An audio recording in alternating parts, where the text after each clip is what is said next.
काँग्रेस पक्षासह महाविकास आघाडी भक्कम आहे।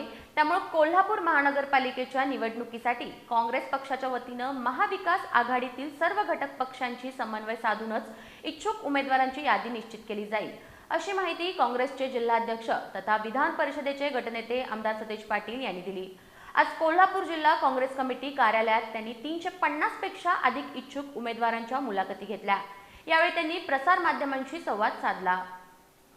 कोल्हापूर, इचलकरंजीसह राज्यातील 29 महानगरपालिकांच्या निवडणुका जाहीर झाल्यात।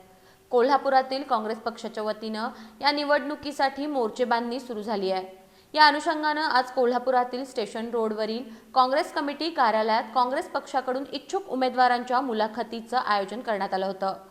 काँग्रेसचे जिल्हाध्यक्ष तथा विधान परिषदेचे गटनेते आमदार सतेज पाटील यांच्यासह मान्यवरांनी महापालिका निवडणुकीसाठी इच्छुक असणाऱ्या 350 पेक्षा अधिक उमेदवारांच्या मुलाखती यावेळी घेतल्या।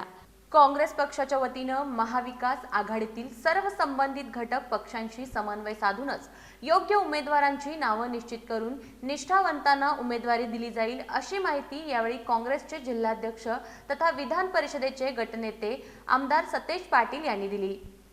नाही, आम्ही शिवसेना राष्ट्रवादीवर चर्चा करायसाठी एक कमिटी फॉर्म केलेली आहे। त्यांच्याकडे शिवसेना राष्ट्रवादीचे प्रस्ताव आलेले आहेत। आज आणि उद्या आमच्या मुलाखती झाल्यावर संध्याकाळी उद्या आम्ही बसू आणि त्यांचे आलेले उमेदवार कुठे ॲडजस्ट करता येतील तिथे ॲडजस्ट करण्याचा आमचा प्रयत्न असणार। इचलकरंजीमध्ये देखील महाविकास आघाडी 100% झालेली आहे, फार तिथं अडचण नाही।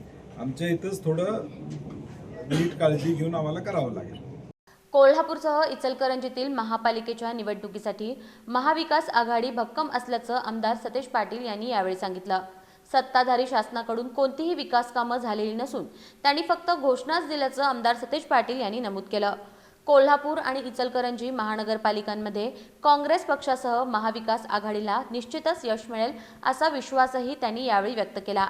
यावेळी आमदार जयंत आसगावकर, माजी आमदार ऋतुराज पाटील, शहराध्यक्ष सचिन चव्हाण, राजेश लाटकर, विक्रम जरग, तौफिक मुल्लानी, भरत रसाळे, भारती पोवार, सरलाताई पाटील यांच्यासह मान्यवर आणि इच्छुक उमेदवार मोठ्या संख्येने उपस्थित होते।